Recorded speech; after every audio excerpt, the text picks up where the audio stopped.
An entire generation was humbled by Slash, the guitarist who turned primal cries into solos about addiction, grief, and loneliness. People observed Axl Rose screaming into the mic when Guns N' Roses exploded.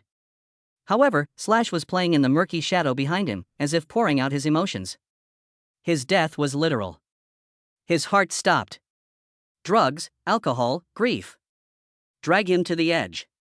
He returned, picked up his guitar, and played like he'd never stopped, not for fame or money, but because it was the only thing preventing him from disappearing. You may know Slash from Sweet Child of Mine. Enter the Jungle. Through the Eternal Top Hat and Curls. You don't know about the night his best buddy died in his arms or his stepdaughter's death, which sparked social media conjecture. You don't know how much he paid to be here, alone between the previous howling and the crowd's shout. A soul screaming in solitude travels this way. You're about to learn the real Slash, not the stage legend. The man under the hat, who collapsed and got up with Hell's Notes, early life. Slash wasn't made for society. He was born alienated. Born in July 1965 in Hampstead, London, Saul Hudson was surrounded by artists, philosophers, and rebels. His father, Anthony Hudson, designed album covers for Neil Young, and his mother, Ola Hudson, was a talented black American fashion designer who dressed David Bowie, Diana Ross, and Ringo Starr.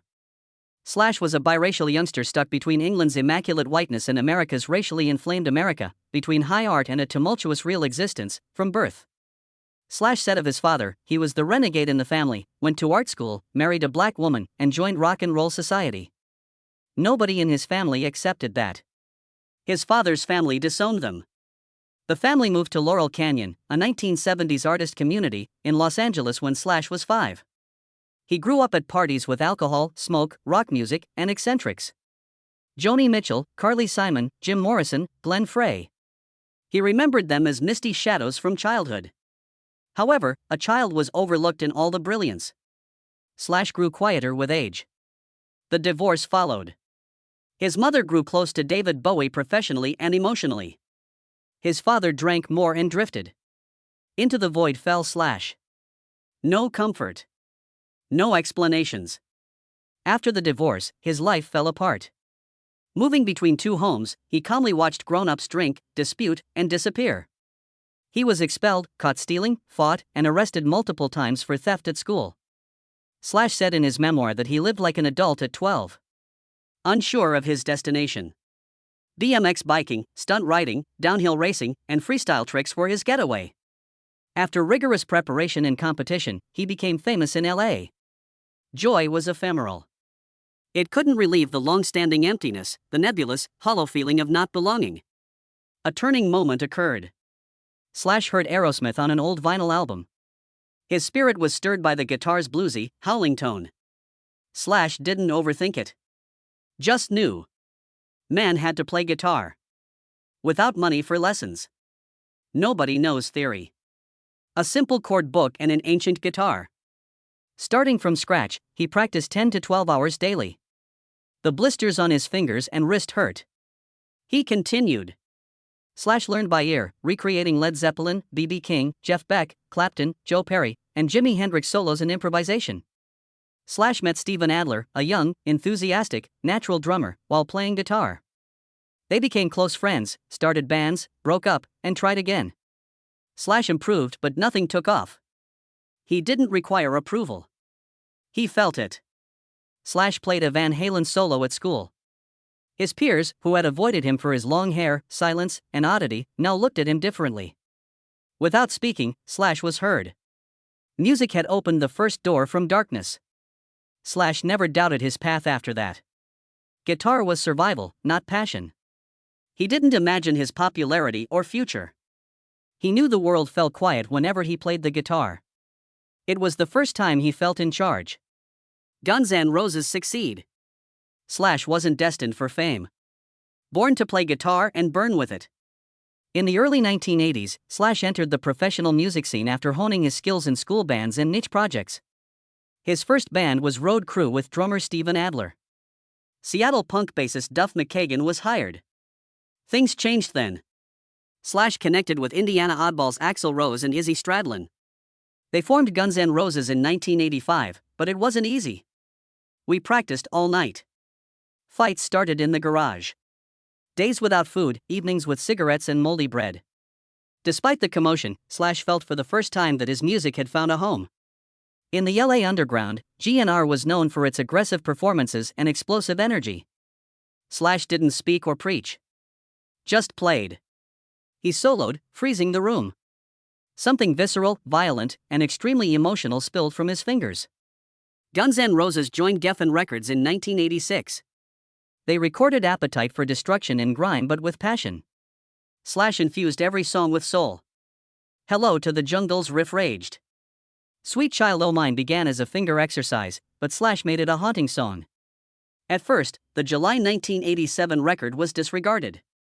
Violent visuals prevented MTV from airing the video. Even if radio stations hesitated over the controversial lyrics, the public couldn't look away. Sweet Child O' Mine topped charts. Ishii on Billboard. Paradise City became stadium music. Many movies, games, and TV shows used Welcome to the Jungle. Slash became famous without speaking. Not like Eddie Van Halen. No showy tricks. From the chest, Slash played. He sought pain, not speed. Each solo was a wordless confession, inward cry, or recollection in string and sound. Success followed. GNR Lies, controversial but multi-million selling, debuted in 1988. Music superstars Alice Cooper and Michael Jackson collaborated with Slash. In 1991, Use Your Illusion, Their Whime, and 2 concurrently topped Billboard's number 1, 1, and 2 spots, a feat never before accomplished. On those albums, Slash was the soul.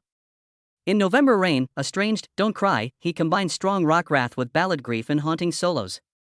Slash cut the melody into Axl's sorrowful poetry. The band started world-famous tours. But behind the scenes, everything rotted. Slash's drug addiction grew. Axl grew controlling. Internal conflict delayed shows. Fans rioted. Press vultures circled. Band nearly collapsed. Slash didn't stop playing. At every gig, intoxicated and sleepless, he walked out with his guitar like a part of him. No one knew he was self-destructing, but everyone felt the misery in every string bend and screaming wah, as if he were bleeding through the amp. After Use Your Illusion, Axl Rose became more secretive and authoritarian. Over one drum beat, songs take weeks to finish. Most crucially, Axl began to own the band and delayed shows at will. However, Slash was instinctual. He didn't desire control or controversy, he just wanted good music. Things worsened. Axl wanted replacements. He favored industrial rock for the band. He demanded complete control, including Guns N' Roses moniker. It was too much for Slash. In 1996, he departed the band. When the media maelstrom hit, Slash was silent. Axl didn't. Axl published a statement in 2006 accusing Slash of visiting his home to reunite. And insulted Duff McKagan and Scott Weiland. The press pounced. Slash was suddenly labeled a traitor and coward. Expelled from his band. However, none of it occurred. He stated in his 2007 memoir, Slash, that he hadn't seen Axl since 1996. Making his new band, Velvet Revolver, understand the lie upset him more than the lie itself. I find it hard to talk about even now. Slash wrote. What hurt the most wasn't Axl. It was having to justify myself to people who were supposed to know me. For 10 years after leaving Guns N' Roses, Slash lived like someone left behind. He formed Slash's Snake Pit, then moved on to Velvet Revolver, winning a Grammy. But deep inside there was a wound that never fully healed. Axl and Slash. They were opposites, one obsessed with control, the other born to be free. They were meant to create eternal music and to destroy each other in the process. Then in 2015, something no one believed possible happened. Axl Rose reached out to Slash. No press release, no media stunt, just a phone call, a real conversation for the first time in nearly 2 decades. They agreed to bury the past, and in 2016, Guns N' Roses officially reunited for the Not in This Lifetime tour, a title that mocked anyone who thought they'd never share a stage again. The tour ran for years and grossed over $580 million, becoming one of the highest-grossing tours of all time. But for Slash, the money didn't matter. What felt real was the moment he stepped on stage, stood beside Axl, the lights swept over them, and the opening riff of Welcome to the Jungle rang out like no dream had ever been shattered. After everything, Slash didn't come back for the fame, not for the fortune. He came back because the music was still there. And for the first time in a very long time, it was being played the right way, with the very people who had created it. Personal tragedy, loss, addiction, and heart failure under the stage lights, Slash always stood still. Head bowed, hair covering his face, body hunched over his Les Paul as if his soul were melting into every note. But no one saw what lay beneath: a body decaying from the inside, a heart cracking apart, and a man quietly walking toward his final limit. In 1987, as appetite for destruction began to explode, Slash traveled to New York for a show. At the Milford Plaza Hotel, he reunited with his close friend Todd Crew, bassist of the band Jet Boy. Todd had just gone through a painful breakup. They hugged, drank, ate pizza, laughed loudly, and rode a horse-drawn carriage around Central Park. Then heroin entered the picture. 18 hours later, Todd collapsed. Slash tried to save him. CPR emergency calls. It was too late. Todd died in his arms. He was only 21. Back in Los Angeles for the funeral, Slash didn't just face death, he also endured a silent storm of blame from friends and peers. They whispered that he had taken Todd there, that he was the one who dragged his friend into the abyss. Slash said nothing, but that wound never healed. From then on, he sank deeper into darkness. When he wasn't on stage, he drank. When he wasn't drunk, he shot up. When he wasn't high, he smoked. When he wasn't asleep, he screamed into the void, as if punishing himself every day for not being able to save his friend. And then came the price. In 2001, Slash collapsed during a tour. At the hospital, doctors diagnosed him with serious heart failure, a form of cardiomyopathy caused by 15 years of alcohol and drug abuse. "I was told I had maybe 6 days to live, or 6 months, no more," Slash recalled. His heart, already worn down by years of abuse, had swollen to the verge of rupture. The pain didn't come like a stab, but like a slow death. Doctors implanted a 7.5 centimeter defibrillator inside his chest, ready to shock him back to life if his heart skipped a beat. No more stage, no more alcohol, no more applause. Just a man lying in a hospital bed hooked to IVs staring at the ceiling, not knowing if he'd open his eyes the next day. Slash didn't promise to change. He didn't vow to start a new life like some cheap redemption story. He just lived. One day, 1 hour, one faint guitar note at a time in the recovery room. It took several more years before he truly got clean, not because he feared death. Because he was too exhausted from living as if he were already dying. Later, in an interview when asked how it felt to have survived it all, Slash simply smirked and said, "I'm not a health icon. I'm just a survivor." Personal life. Slash has always stood a step behind the spotlight. While Axl Rose screamed, leapt off stages and stirred up the world, Slash was there, silent, playing as if no one were watching. But behind that calm figure was a private life in ruins, shattered and bleak. Not unlike the darkest ballad he ever wrote with strings. In 1992, Slash married Renee Saran, a model and actress. The marriage didn't last. They parted ways quietly after 5 years. No drama, no disputes, just two people who could no longer reach each other. Slash went on living like a lone guitarist until he met Perla Farrar, woman who made him believe he could have a real home. They married in 2001 and had 2 sons, London Emilio 2002 and Cash Anthony 2004. Slash embraced fatherhood in a way that surprised even himself. He took the kids to school, built Lego sets with them, drove the family to football games.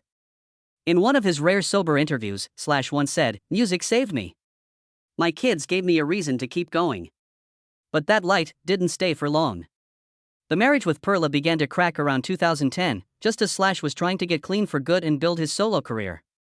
They filed for divorce twice, reconciled twice, but in 2014 it all collapsed. This breakup wasn't as gentle as the one with Renee. Slash wanted to move on quickly, but Perla stalled, demanding additional financial terms. In court, Slash agreed to pay hundreds of thousands of dollars annually in support, plus 1.8% of his annual income for the children until 2036. He didn't argue. He didn't blame. He just wanted to end it so life could go on. "I didn't want my life to turn into a paperwork war. I just wanted peace. But peace is something I've never really had." After the divorce, Slash reconnected with Megan Hodges, his former girlfriend from 1989, someone he had quietly parted with for decades. They reunited in 2015. No wedding, no big announcement. Just two people. Once broken in different ways, meeting again at the right time. But even when love found its way back, loss kept knocking at the door. On July 22, 2024, Slash posted a message on Instagram that left the world speechless. Lucy Blue Knight, Megan's daughter, whom Slash had always considered his own, had passed away at age 25. The cause of death was not disclosed. In his post, Slash wrote, just hours later, a scheduled post appeared on Lucy's own account, a long apology overflowing with sorrow held in for too long. Nothing more needed to be said. Slash pleaded with the public not to speculate, not to turn tragedy into entertainment. The man who had survived drugs, alcohol, heart failure, rumors, breakups, couldn't survive the pain of losing a child he had loved as his own. There was no solo to release it, no guitar note long enough to carry the tears. Slash simply fell silent, stepped back, and faced the grief the only way he ever knew how, by holding his guitar and saying nothing. Present life and legacy. Slash turned 60 quietly. No parties, no headline-making memoir, no grand reflections of a legend looking back on his life. He doesn't live in the past. He still wakes up early, practices his left hand, rest-rings his guitars, adjusts pickups, and writes new riffs, as if time has never touched those fingers. While many of his peers have stepped away from the stage to seek stability or nostalgia, Slash still stands there with his Les Paul, head bowed, hair covering his face, playing like it's his last time. After the Guns N' Roses reunion tour, Not in This Lifetime, which grossed over $580 million, he didn't rest. With his band, Miles Kennedy and the Conspirators, Slash released a series of deeply personal albums: Apocalyptic Love, 2012, World on Fire, 2014, Living the Dream, 2018. None were made to polish his name. They were genuine explorations where Slash stayed true to his roots while diving deeper into emotion and pushing his own musical boundaries. Then in 2024, Slash made a bold and unexpected return with his sixth solo album, Orgy of the Damned, a daring shift back to the blues, where every note seemed to breathe from the darkest corners of his memory. It wasn't flashy, it wasn't stadium rock, it was heavy with depth. He brought in names like Brian Johnson, Steven Tyler, and Chris Stapleton, not for buzz, but because they had all survived storms, all knew what it meant to claw through music just to stay alive. The sound wasn't nostalgic, it was intense and mournful, like blood pouring from an old wound that never healed. Beyond making music, Slash now brings it outside the studio. He founded the SAPN Festival, a blues festival with a mission of charity, raising funds for organizations like Equal Justice Initiative, War Child, and more. A portion of each tour's proceeds goes to support social justice, children in war zones, and forgotten victims, as if he's using his guitar to pay forward for the years when he himself had lost direction. In daily life, Slash lives in a home in Encino, where he keeps over 400 guitars and dinosaur models from his childhood. He still loves vintage cars, still takes his kids to school, still plays Lego when time allows. He doesn't take on the role of a model artist. Doesn't preach philosophies. He's simply Slash, the man who never stopped playing and never felt the need to say too much about it. But Slash's legacy doesn't need words. He may not be the most technically innovative or the fastest guitarist, but he is one of the most influential figures in modern rock history. His playing blends classic blues with the gritty spirit of 70s, 80s hard rock, crafting a sound that is both deeply emotional and unmistakably iconic. He redefined the role of the guitar solo in mainstream rock. His solos in Sweet Child O' Mine, November Rain, Estranged, and Paradise City have become reference points, not only for GNR fans, but for the entire music industry. Sweet Child O' Mine features a riff often hailed as the defining intro of the 80s, while November Rain remains one of the most enduring guitar ballads of all time. Slash also left a wide cultural mark.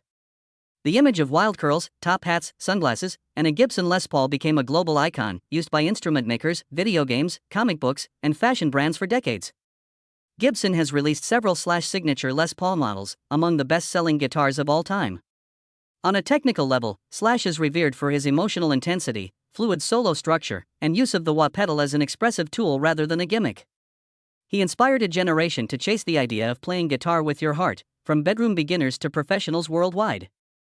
He was inducted into the Rock and Roll Hall of Fame in 2012 with Guns N' Roses, named among Rolling Stone's 100 greatest guitarists of all time.